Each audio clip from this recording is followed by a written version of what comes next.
Here we go. Boom. It's Hot Mike. We are poolside in California. Hello, Vanessa. Hi. This is amazing. Feels pretty great out here. We're out here with the palm trees, the pool. We got hummingbirds buzzing the tower. I know that terrifies you. They're like tiny bees, but bigger. They're giant bees. Scary. If they were any bigger, I'd be very alarmed. They're like tiny little helicopters. Yeah.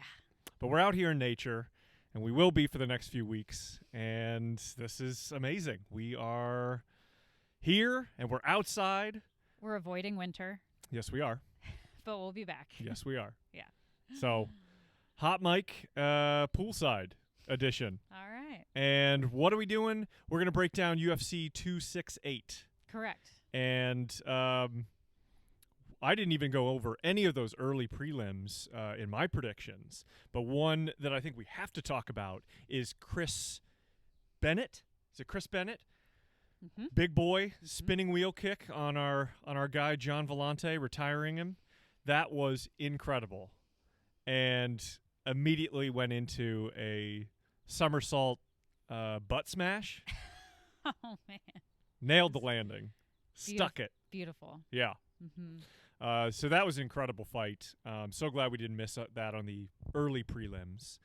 But rolling into the prelims, let's talk about, Bobby Green's defeat over... Whoa, wait. What? We can't skip over Ian Gary, can we?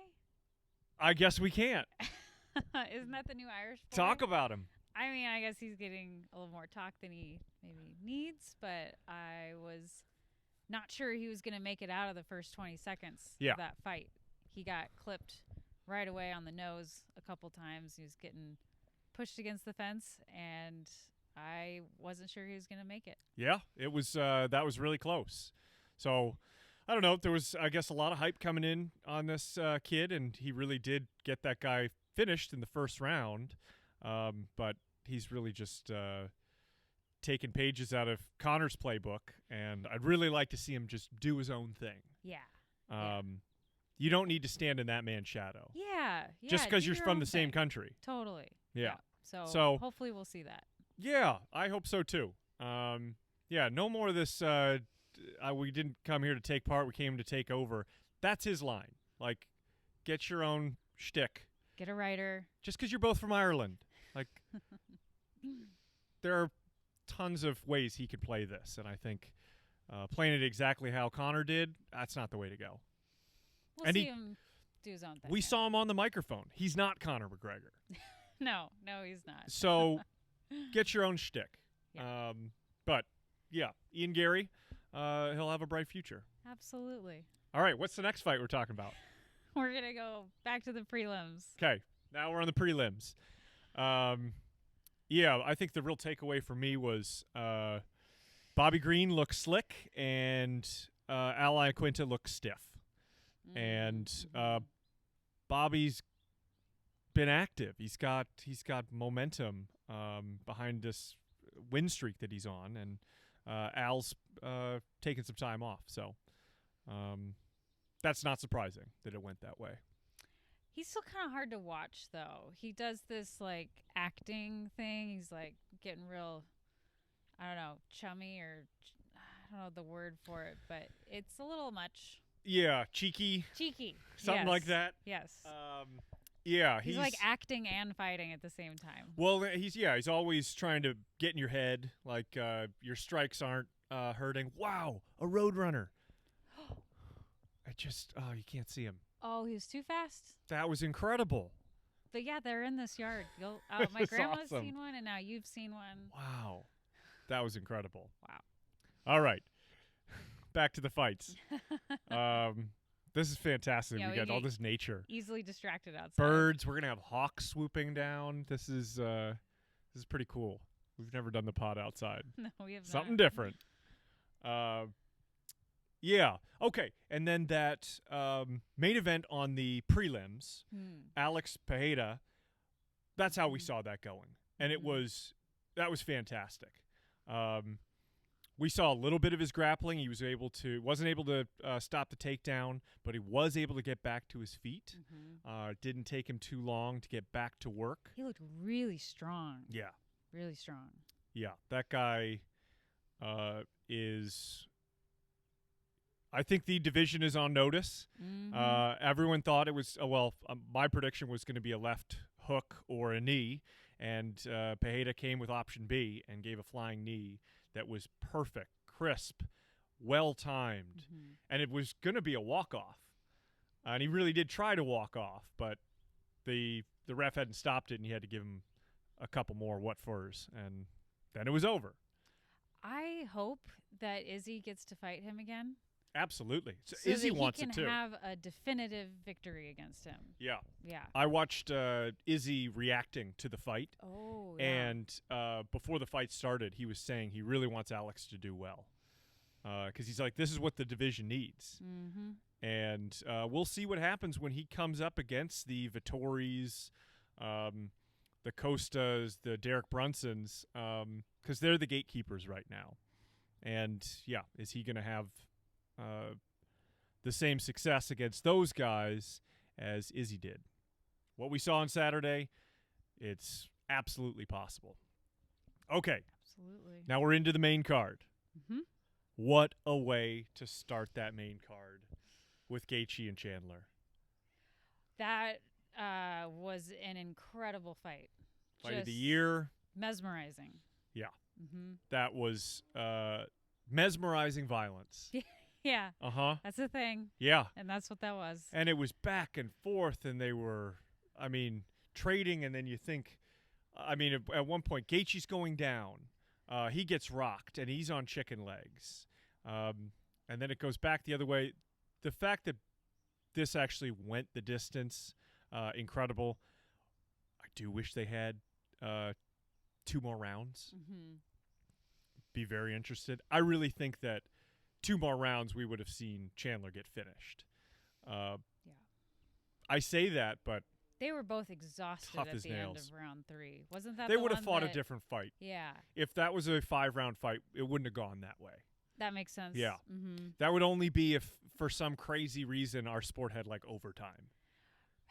Whoa, I can't even imagine what that would look like. If you train for 15 minutes and at the end they're like, it's a draw, so you guys could continue to fight if you want. We'll give you 2 more rounds. Ooh, I think I'd really like that. That's kind of cool. That'd be fun. What if you have 5 minutes to decide at the end? Or I guess you'd be changing the score system and you'd know what the judges had it.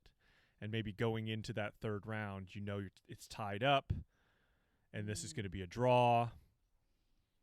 Yeah, I think it could change the mental game. Yeah. Big time. Yeah. And there should be more draws in the UFC. So, yeah, this was a main event. I think we would have seen just a different fight. Absolutely. Okay. Next, Frankie Edgar and Cheeto Vera. Cheeto got that slick front kick right up through the guard. Beautifully placed. Now, I think the one perspective on this could be that Frankie's losing his chin as he gets further along in his career. But I don't know if that's fair in that both these last 2 losses against Vera and against Sandhagen, they were perfectly timed. For Sandhagen, it was a flying knee. For Vera, it was just a sneaky, slick kick that just came right up the middle, caught him right on the jaw, perfectly placed. Could call it a thug rose type move. I'm not willing to, give up on Frankie's. I think Frankie could have a couple more good fights. These were just some tough matchups. Yeah. Some real high-level guys. But I wonder if we see Frankie start to move a little bit in the rankings. But hell of a fight. I was rooting for Frankie. I know you were as well. Yeah, and Cheeto's got a thing about, he gave him the finger after he knocked him out. But Cheeto defended himself and saying like, "Hey, this is we fight for money." He's like, "This is part of the sport." And I don't know. It's just not the level of sportsmanship that I'd like to see. But I think there was a lot of shit talking going into that fight. Frankie's certainly more likable. Mm-hmm. Mm-hmm. Yep. Okay. Now what's next? Rose and Wei Li. What a fight. Yeah. Round 2. Mm-hmm. The rematch. Yep. Went the distance. Yep.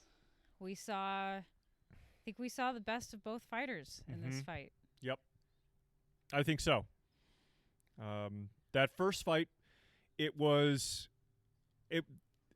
Li got knocked out during the feeling out process. So we didn't get to see the full potential of a five-round fight. Now we did. And, Rose really proved herself in there. She was tough. Yeah.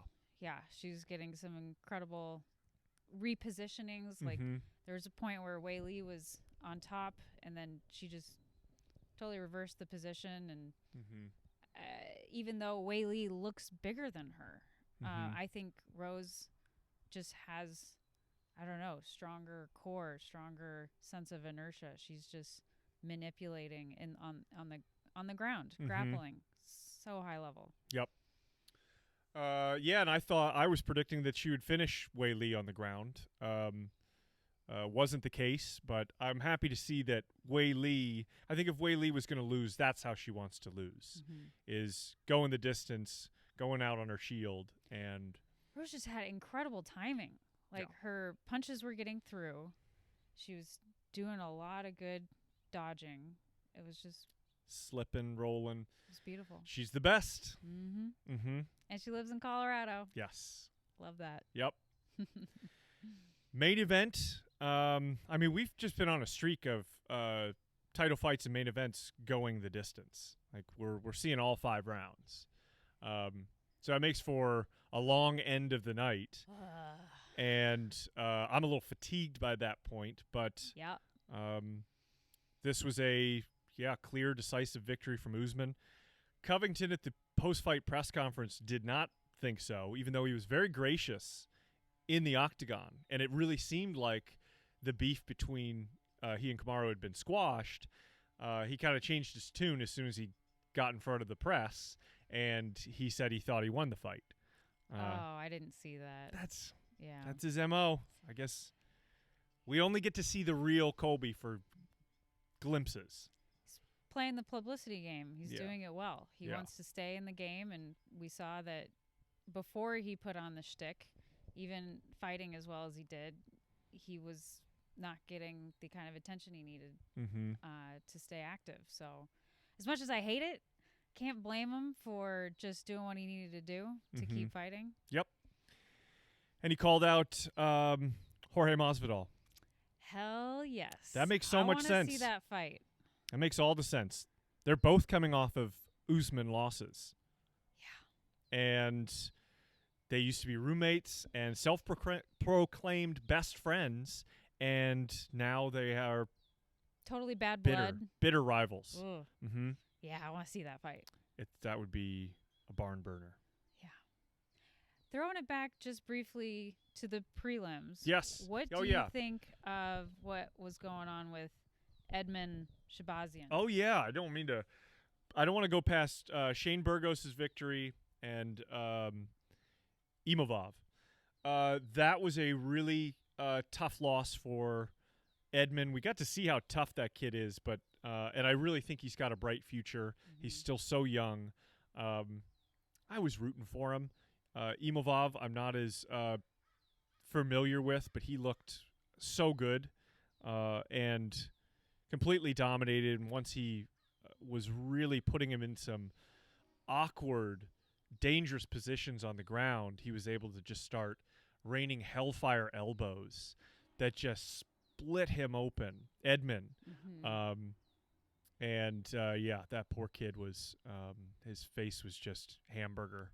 Has he gotten to the UFC too quickly? There's a little bit of that. It's possible. I think there just are no easy fights, and I want to see him win.